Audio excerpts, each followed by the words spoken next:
It's Douglas Coleman. Hello. Hi. Welcome to the Douglas Coleman Show. It's me, Douglas Coleman.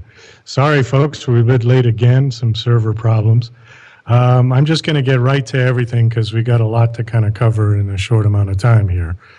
I wanted to make an announcement that the Douglas Coleman Show will be moving. This is going to be our last show on W4CY. And we're moving over to Blog Talk Radio. I will post the links and everything on YouTube and Twitter and Facebook and all those places. So our new show will be on the same day, the same time, Tuesdays at 3 p.m. Eastern. And our new show will start on the 28th of July, which is next week.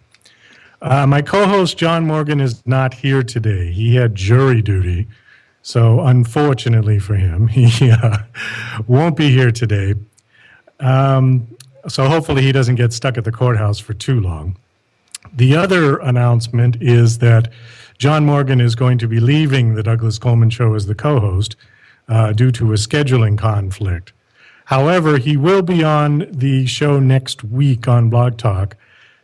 Just as sort of a hello and goodbye show. I know John hasn't said too much. For those of you who've been following the show, he hasn't said too much over the last 8 weeks. So I thought I'd give a hello and goodbye show, and just him and I will talk for the hour, and you can get to know him. Some of the topics will be a little bit serious, but some will be not so serious. So please join us for that.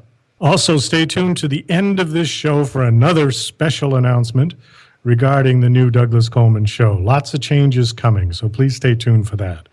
Okay, let me get right on to my special guest.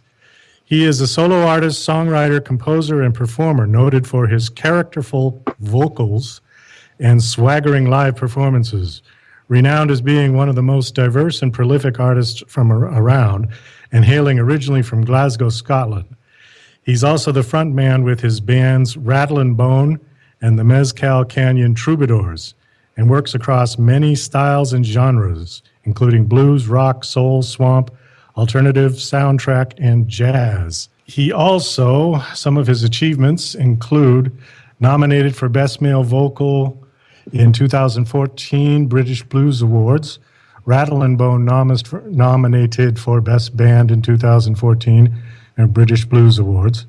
And he's also #1 blues, jazz, and classic rock artist in the United States and worldwide on the MySpace charts in January of 2013.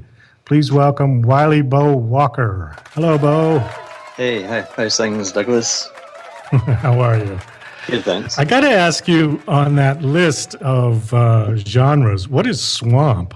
I mean, there's so many genres these days. I don't know. I can't keep track of them all. Swamp. If you think, if you remember Creedence Clearwater, John Fogerty, and that style of music, yeah. That's kind of Tony Joe White and guys like that. That's effectively swamp music. It's kind of classified as swamp. So, yeah, and that kind of guitar, sort of southern states, kind of darker sound than the northern southern rock kind of thing. It's kind of sort of a darker bluesier type sound. Kind of, it's an offshoot, I guess, from the Delta blues, but kind of got a rockier edge to it. So that's why I interpret as swamp, and I do love that kind of that style of music. Oh, I do as well. Yeah, I'm kind of curious. I don't normally ask these sort of stock interview questions. You know, I try to kind of avoid those, but I am rather curious since we've never spoken and I don't really know that much about you. Can you just do the little bit of background on yourself? And you don't have to tell us where you went to school or anything, but just, you know, kind of where you grew up, what you listened to, how you got into music, you know, that sort of thing. Sure. Yeah, well, I grew up just outside Glasgow, Scotland, hence the accent. Moved away. Both my mother and father were piano players, both grade 8 piano. There's always music around the house. My father was into classical music, though. I really didn't rock my boat. My mother sort of more into the Nat King Cole kind of side of things. And my sister, she was liking the Beatles and what have you. So that kind of amalgam of stuff that was floating around the house. I liked that when I was very young, but one of my early heroes was a fellow Glaswegian, a guy called Jack Bruce, who used to play for Cream, and I started playing bass basically to emulate him, his achievements, of course, never coming close, but it was his music that started me listening to blues and jazz, basically, and from there, I've kind of and not look back. Some of I do like all styles of music. It's not just blues, jazz that kind of rocks my boat. I like singer-songwriters, the American guys. I like Warren Zevon a lot. I mean, he's one of my favourites, and Bob Seger, Robbie Robertson. But that's basically my background. The jazz, the blues and the jazz, it's something that I do. It's something that is within me, and it's something that it just seems to, my songs kind of working along those genres, where that comes from, I don't know. I mean, where does your music come from? It's just an odd thing. You fall into a style, don't you? Well, you had mentioned Jack Bruce. I am a huge Jack Bruce and Cream fan, and one of my favorite DVDs was the reunion concert at Royal Albert Hall in 2005. Yeah, great thing. Great. I'm sure you've seen that. It was absolutely brilliant. One of the best concerts I've ever seen. Absolutely fantastic. Actually, I was watching a movie the other night. It was about Ginger Baker. I can't remember that actual title, but it portrays him as something like the terrible Mr. Baker or what have you. He's kind of like this ferocious character. It was an interesting thing, and he was talking of that reunion concert, saying that was probably the best thing that he'd ever done. And of course, Jack's no longer with us. He was. Yes, I was sad when I read that. Yeah, it's kind of it's something that I've grown. Somebody I've grown up with, listened to his music all my life. It's kind of, it's very sad. But that concert, as you say, that DVD, well, I've seen the DVD, I didn't get to the concert. It looked fantastic. Well, the Royal Albert Hall has some of the best acoustics in the world, and the way that it was recorded, the way it was filmed, I mean, just everything about that concert was perfect. It was just spot on. I've watched it over and over. Yeah, it's one of those things. If you compare it to like the Cream's farewell concert, I think that was filmed at the Albert Hall as well, was it not? I think so. But back in '69 or something, they didn't have the technology. Yeah, and had all that sort of technology at the time, and whoever was on the camera at the time was sort of zooming in, zooming out, kind of making it kind of psychedelic, and wasn't very easy to watch. But the 2005 concert was kind of sharp, crisp, sound is good, and the three masters of their instruments. Fantastic to watch. It was beautiful. Yeah, and I don't think I think they sounded better. Just because of the technology. They played as good as they ever did. You know who else just died that I was really sad about as well was Chris Squire. Oh, yeah, absolutely. That what a great sound he had, that Rickenbacker bass thing, that whole... Yeah, he was a brilliant bass player. I didn't even know he was sick. No, I hadn't. I just saw it was one of these things that, everybody's on Facebook these days, I suppose. It was one of these things that just cropped up on my Facebook feed, and... oh, good grief! Stuff like that doesn't get reported. I mean, it used to get reported in the general news, but not so much these days. So you kind of rely on Facebook and Twitter for getting these kind of little snippets. But yeah, sad about that too. I mean, I remember his solo album actually, and he was working all these different time signatures, and Lucky 7 I think was one of the tracks, and he was working this. I think it was 7/4 time signature, and it's brilliant. It's absolutely a great piece of music. I really enjoyed his playing, and I loved his sound. I think that Rickenbacker sound is he made it his own, didn't he? Oh, he certainly did, and he was also a great singer. If you noticed in some of the songs, especially like Close to the Edge, for example. He did the harmonies above John Anderson. Yeah. And certainly John Anderson's got a high voice, and he was on top of him. And I thought, wow, but he never really got a lot of credit for that. He didn't know. Well, yeah, I guess, the front man gets the front man credit and all that. And yeah, John Anderson, what an incredible voice. I saw them, well, I've seen them a good few times. I saw them just after they released Tales of Topographic Oceans. And yeah, fantastic gig. And I got to meet Rick Wakeman after the gig, I remember. Very nice. Yeah, it was just like one of these memories that I have. I was just effectively, I was a kid, I was kind of, but really into music and meeting these guys who were heroes. It was just phenomenal and great concerts. These are guys, it's kind of that ilk that knew how to put on a really good show. Which kind of you don't see so much, I don't think, these days. Well, not like that. No, certainly not. Not like that.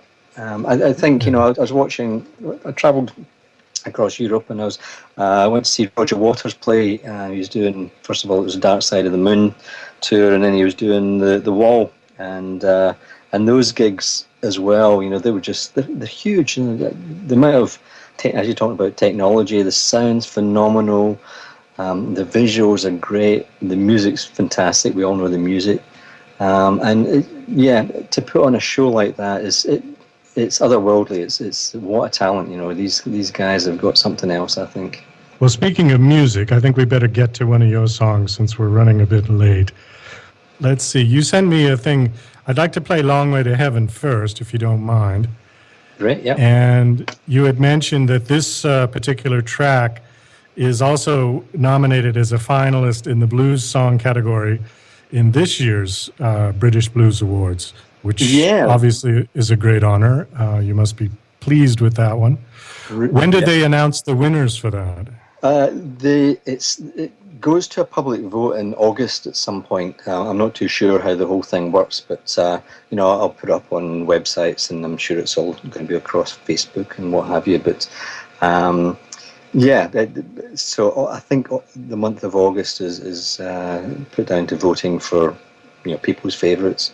But just to get a nomination, we'll get to the finalist stage in something like as prestigious as the British Blues Awards. I was gobsmacked, really. I think really, really pleased.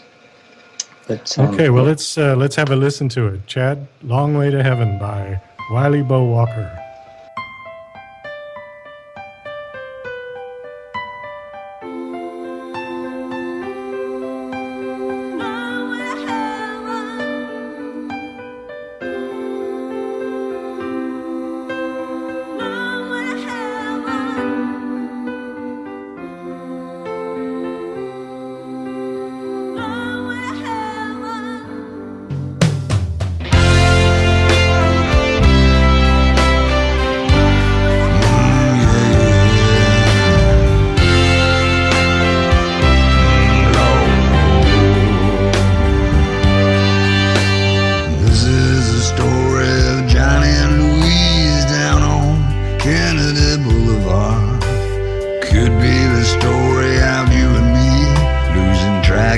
Folks we both are. Some hold on to dreams, some hold on to the fear that just growing old.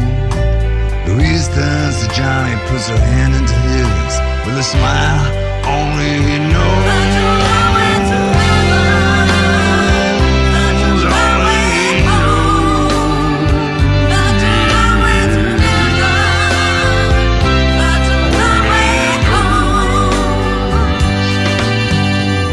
Says Louise, well, I don't know how far we've come down this road. This town don't hold the same fascination. I don't know which way we should go. He looks across to the sun sinking down in the shimmering gold. I don't know what they call a place you can't return from. Lord, I don't wanna know.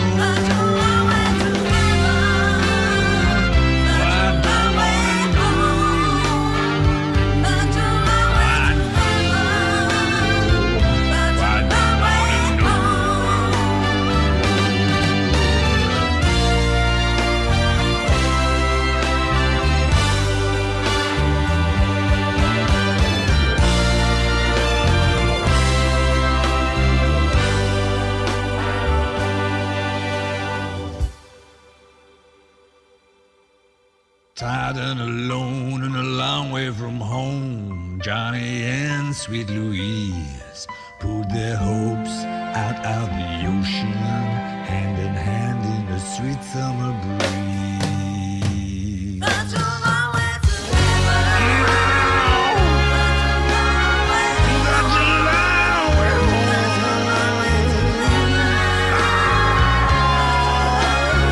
home. When you're down upon your luck, you're lucky to have someone you can hold. A long way from heaven and a long way home.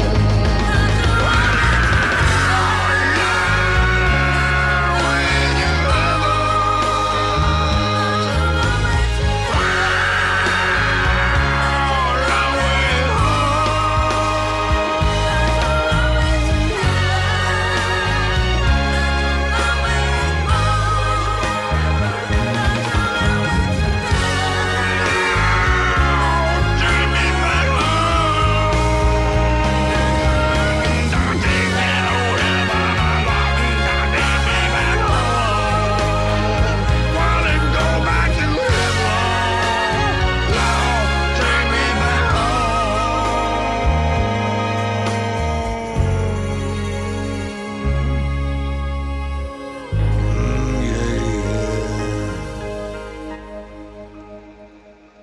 Oh, great song. Great song. Really Thank love you. that one.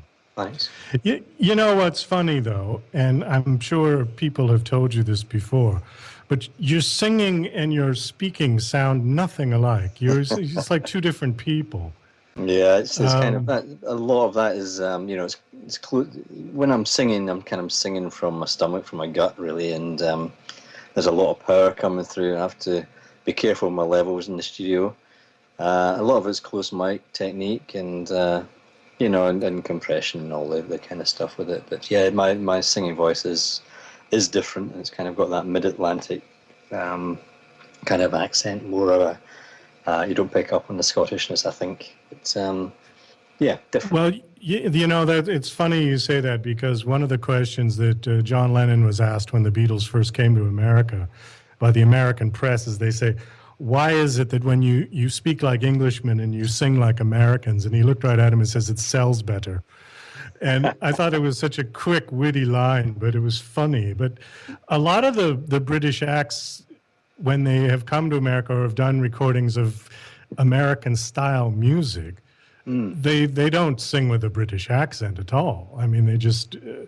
It comes out because it's sort of emulating the American sound, I think. And your music is definitely American sound. There's no doubt about it. Yeah, and a lot of the guys that are on that, I mean, there's probably about 19 people that have played on that particular song, had a huge brass and string orchestra there, and then majority of them are American.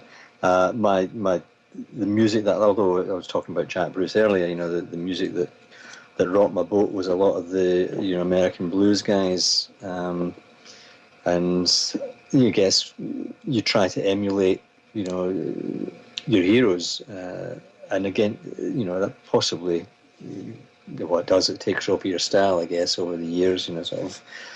But the backing singer there, Karina Kay, did all the wonderful backing vocals in that. She's an English girl. But again, I don't think you could tell. It's kind of just one of those things that's just, there's kind of, I don't know, a generic sort of sound to singing vocals that's accepted. But having said that, bands like the Proclaimers, I don't know if you remember the Proclaimers, they had a song, can't remember, I'd walk 500 miles and then I'd walk 500 more, and they made a point. Oh, I remember that song. Yeah, they were singing in Scottish accent, so they made a point. I actually find it quite difficult to sing in a Scottish accent. That to me is almost forced for me, but it's different strokes for different folks. But yeah, as you say, mid-Atlantic accent, I think, across my vocals. Your production on that song is tremendous. One of those things that I'm thank you. I'm sort of pleased. It's one of the things I take a lot of time on, the production, I like to hear one of these things. I like to hear every instrument. You know, I like to hear that violin, that cello, because I know it's all there, and everybody's put their part into a song. And one of the things that I do when I'm sitting in the studio is, okay, I tune my ears into that particular instrument. Can I still hear that? Can the audience hear that? Can they hear that performance? So although, you know, as a whole, you wouldn't be able to pick out Laura on the cello, I can, you know, and hopefully it's kind of, there's a balance there. Actually, you know, one of the things sort of totally away from blues, I guess. One of the things that I really used to love were the Phil Spector productions. You know, that big Oh, the wall sound of sound thing, yeah. You know, kind of an odd character, I believe, but you know, that not knocking his art is, you know, that sound is just, for me, it was phenomenal. You know, we've got the technology these days to make it probably more clear. I think he recorded with about 4 microphones and then reamped it through a cellar and back up into the mixing desk. But you know, I think that was one of his secrets. But we've got the technology, but it's kind of like building the pyramid. We can't reproduce that sound just as he did it. But you know, if anything, this particular song was a kind of a nod to the Spectre, the full on, you know, the brass section, the strings, everybody in the room kind of thing, making as much joyful noise as they can. Well, the first time I heard this song, that was what stuck out in my brain, was the horn section, because I thought, well, there's no way those are synths. That's real brass, and you know, nobody uses that anymore. I mean, that's I've loved hearing it, but you don't hear people use that anymore at all. It's too expensive, I think, for most people. It's expensive, and it's kind of Danny, my good friend Danny, who's done the arrangements on a lot of my stuff. He's a Grammy award-winning brass player, trombone player. He plays other brass instruments too. Yeah, it's just something that it was kind of, if you go back to the 70s, I mean, a lot of the 70s bands, I know I'm talking sort of old music, but a lot of the 70s bands with those honking, you know, brass sections really did it for me. They really turned me on to music. You know, there was, you had Chicago and bands like that, and Ides of March with their track Vehicle, and, you know, these big honking horn sections. Really, it's a powerful sound, and in some way I wanted to try, you know, I want to try and recreate that, because, yeah, as you say, brass these days, it's synth sounds, and to me it doesn't rock my boat. It doesn't have when you're singing on stage and there's a brass section behind you, the power that comes from that is just phenomenal. You know, it just feels so good.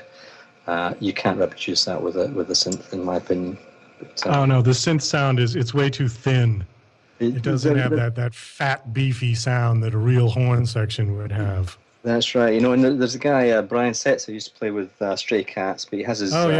he's got his orchestra, and it's all these fantastic horn, you know, players, and the show is just brilliant. They're all, you know, they're all standing up, they're doing their whole thing and it just, what a show! It's great. You know, all these guys, fantastically skilled musicians, up there digging the music and putting on a show, and to me, that's what it's about. You know, I love that. I love the showmanship of it, and to see the brass section playing something that, you might see a brass band and think, oh well, you know, that's not for me. But to see them playing rock and roll, or to see them playing, you know, blues, or whatever it is, for me, it's phenomenal. You know, it's. The second concert I ever went to was Paul McCartney and Wings in 1976. He had a horn section on his tour, and it really made the difference on some of his songs. Yeah. It was the first time I'd ever seen, you know, a rock band, a proper rock band with a horn section, and the sound was just unbelievable. I remember being there. I was a kid, but I thought, oh, wow, this sounds so good. Yeah, I love it. And, you know, it's just, it's real people making real music, you know, and that's the thing for me. I'm sort of a bit long in the tooth, but that's the thing that works. It's kind of guys and girls getting together on stage, creating something being entertaining, and you know, it moves me more than anything else. And you know, that's not to knock, you know, sample-based music and all that kind of stuff, because that's all great too. It's just what rocks my particular boat. I just love to get in a room with a whole bunch of other musicians and lay something down. I think it just works. Well, no argument from me. I definitely prefer real music to computer-created music. Sure. Yeah. I don't mind computers for recording and for mixing, but not for creation. For creation, it takes people with instruments. I've always felt that way, and I probably will die feeling that way. Yeah. But it really is just so much better when it's real. Yeah, I have to agree. I mean, the computers are great, you know, Pro Tools and all this kind of stuff, fantastic tools. As you're talking about the Cream concert, you know, the technology that we've got to actually let the audience listen, that's phenomenal, and I love all that aspect of modern technology. But you know, as far as music creation is concerned, it's guys and girls working off each other and, you know, creating something nobody's heard before and laying that down. You know, that's well, to me that's the passion behind it. Absolutely. Well, listen, let's get to another song. I really want to play Motel Blues. I love that song. That one was written by Loudon Wainwright III, who I'm familiar with his work. He's an amazing lyric writer. He uses the strangest things in his lyrics and they're almost funny. Not funny like laughing funny, but funny ironic in the sense that why would you put something so obscure into your song? But it works. I don't know if you've heard that song he does called Gray in L.A. No. And he talks about just how you know, plastic LA is, and people all coming out there to become movie stars and rock stars, and the disillusion of it all.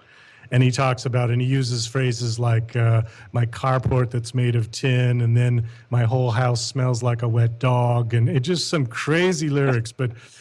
And even in this song, when he references the styrofoam ice buckets and the cheap motels, I thought was great. So let's play that one if we can, if you don't mind. Yeah. Okay, this is Wily Bo Walker and Motel Blues.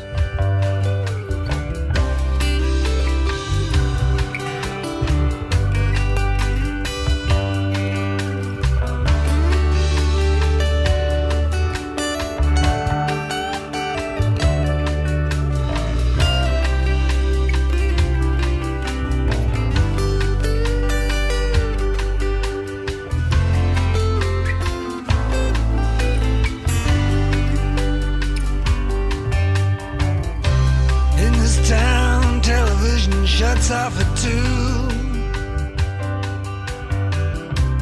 What can a lonely rock and roller do?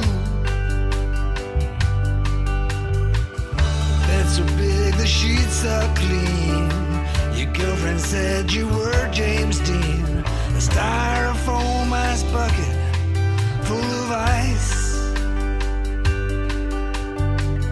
Come up to my motel room, treat me nice. I don't wanna make no late night New York calls. I don't wanna stare at these ugly grass mat walls. Chronologically, I know you're young, 'cause when you kiss me in the club, you bit my tongue. Well, I'll write a song for you, put it on my next LP. Come up to my motel room and sleep with me.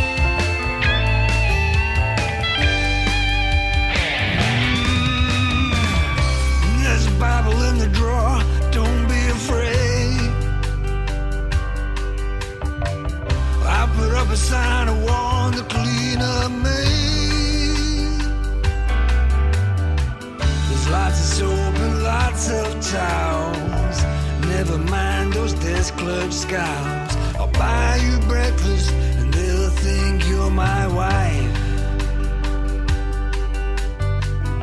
Come up to my motel room and save my life.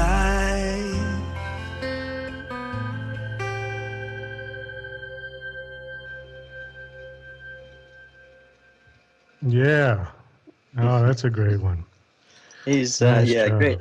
As you say, he's a great songwriter, and kind of the lyrics in that particular song sort of ring true for me. And it's a song I've carried for all my life. And there are I don't do that many covers, cover versions, but that one I've always played. It just resonates somewhat. Have you done any gigs or touring in America? No, I haven't actually. I've Have you ever been there before? Yeah, I've been over. I've been many times, but there's it's kind of really difficult to get a visa, a musician visa, to visit America, and it's kind of quite costly. However, having said that, I've been speaking with a couple of management agencies that are interested in perhaps sponsoring me to go over. So possibly in the near future.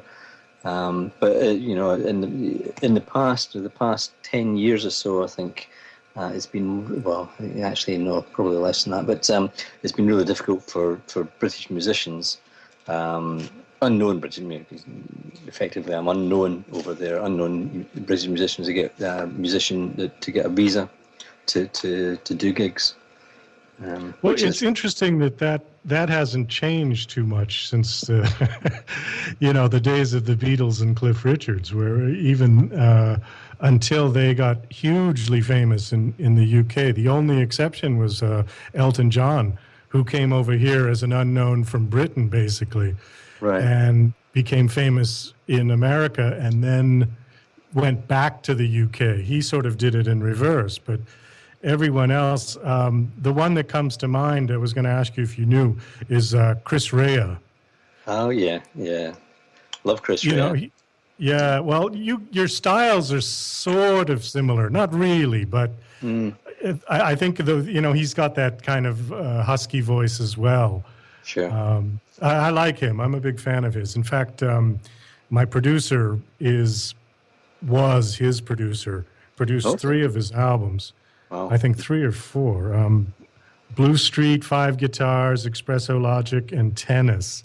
Wow, were the 3 ones that he produced. And then, and he's always going on about Chris this and Chris that. So, but the story that was interesting about Chris Rea was that he had the one huge hit in America, Fool If You Don't Believe. Yeah.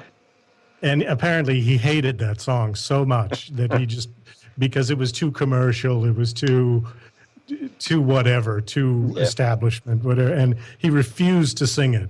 And then he had all sorts of trouble with his label, and the label wanted to dump him. And there was another story where the label, just to get him out of his contract, released all of his demos as the actual album.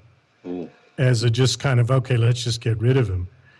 And then that particular album sold like 20 million copies or something. Yeah. It was huge, and they thought it was just going to be a throwaway. So it was kind of a way that he could thumb his nose up to his label, I guess, which was very funny. Yeah, absolutely.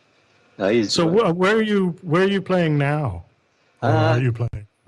Around the UK, doing a lot of little house gigs at the moment, house concerts and what have you, little acoustic things, which are good fun. I'm over in Ireland next month. I've got a couple of wee gigs over there. This year I've spent most of the time in the studio, to tell you the truth. I've had 3 album releases this year, and it's kind of a triptych. There's a new one coming out at the end of September, which I've just finished. Actually, just was doing the proofing of the cover, the artwork today. So that'll be out in the end of September. An album called Moon Over Indigo, and basically I've done some tours around Europe and basically England, Scotland, Ireland, But as I said, it's kind of would love to come over to the States, and Canada, of course, is they've actually opened their doors to musicians recently. I think they've waived the whole visa requirement, or they've made it easier for international musicians to go to Canada. So that's something I'm looking at as well. Now, are you a full-time musician, or are you one of those that has a real job as well? No, I'm a full-time musician for my parents. Yeah, a real job. Yeah. If only, money would be nice, but for whatever reasons, this is all I do. Well, it's when I was, I don't know. Can I ask you how old you are, Bo? I'm in my 50s.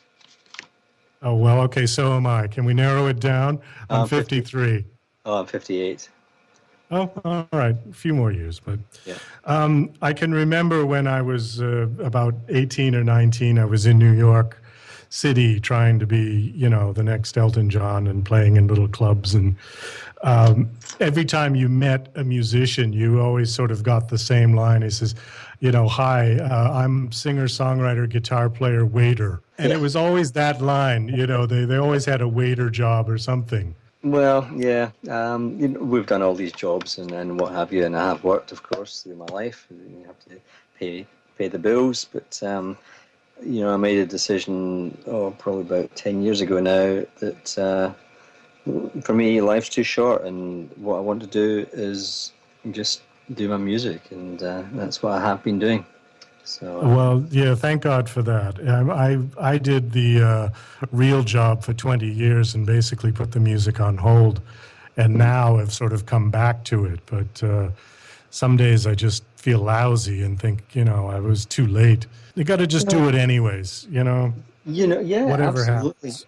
Whatever happens, and it's the stuff, because I've been listening to your stuff over the past few weeks since we've hooked up, and great music, and it's kind of, it's obviously what drives both of us, and and I think that's important, and I think as I get older, can I get any older? I don't know if I can, but as I get older, this is this thing that really fires me up. I just love music, and I love the creative process. I love hearing the end results. I love doing this kind of thing. I love chatting with people and just talking, chatting about music and meeting like-minded people. Really, it's a great work. Absolutely. There's a lot of people out there that are interested. There's a different world. I think when I first started out, it was always we were looking at, can we make this hit record, and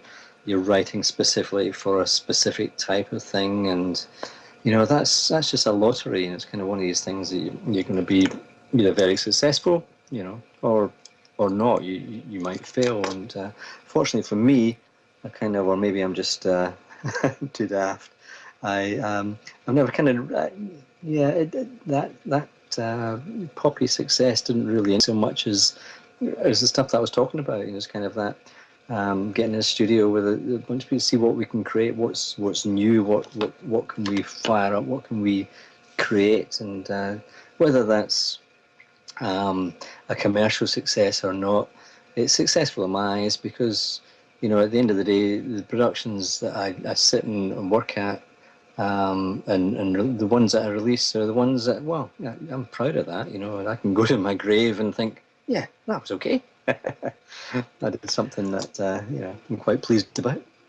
Well, certainly your productions obviously took a lot of time to put together. You don't slap something like that together in a couple of hours with a full brass section and backup singers. And no, that takes a long time to do something like that. Oh yeah, the poor Karina, she's sort of, when we were doing the backing vocals track, she forms choirs with her voice, and it is just her. I think on the tracks that you've been playing, it is just her, and I'm a bit of a taskmaster as well, I guess. So it's kind of we're looking for this, and I'm trying to build this choir up. So we're going through all these different permutations of the track. But she's long suffering, and she's done a wonderful job, I think, and yeah, that's off, I think. And she's a great musician in her own right. Do you do your own producing, or do you have a Yes, producer? no, I do I'll do all the production myself. That was part of the thing that interests me. It's one of the things that I studied sound engineering decades ago, come up through tape and what have you, and then I did a few courses in post production. So I was interested in. Actually, I worked in broadcast for a while as well. So I'm interested in music sync and how it works against movies and TV programs, etc. So that's a bit of my real world background. So I've spent 30 years in studios, and basically what I decided 10 years ago, I'm going to produce these things. I hear the sounds in my head. I've got my studio here. Yeah, I'm just going to sit down and produce it. And not to say that I don't work with other people. I mean, I have done. I did some nice work with a chap called Amir Ben Haim a couple of years ago, and he had different producers working with him, and some great talented people. And they produced up some great songs. But for my particular albums, yeah, I tend to. I've got a sound in my head that I want to try and convey. How can I do that? So then it's yeah. Who do I need for this? Well, speaking of brass section, Yeah. that was our trumpet sound, which means we've got 2 minutes left. Oh, right. Unfortunately, so because we were a little delayed, I'm sorry we're not going to get to the third song, Drive By. No problem. But okay, please tell everybody where your websites are and how people can find you and listen to your music. Okay, website is wilybo.com, which is WILYBO.com. My Twitter is twitter.com/WilyBo. And I think Facebook is exactly the same, facebook.com/WilyBo. And from there you get all the links really. And I announce all the releases, gigs and stuff through all of those.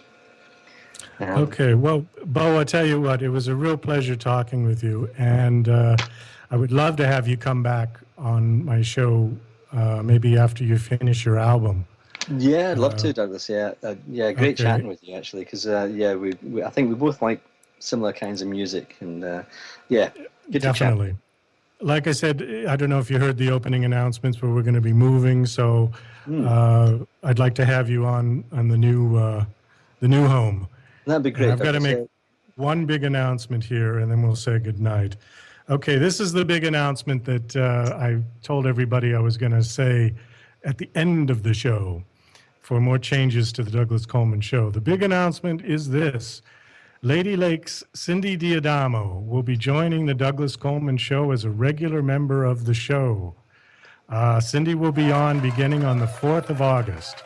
So please, everybody, welcome Cindy to be on the Douglas Coleman Show as a regular member by tweeting and retweeting and retweeting, post on Facebook, run down the street naked, screaming her name, whatever it takes to get the word out that the fabulous Cindy Diadamo is joining the Douglas Coleman Show. I'm really looking forward to having Cindy on as a regular of this show. My special thanks to Wily Bo Walker for coming on the show. It was a pleasure, Bo, to talk to you. And like I said, I hope we get to chat again. And that's it. This is Douglas Coleman saying good night.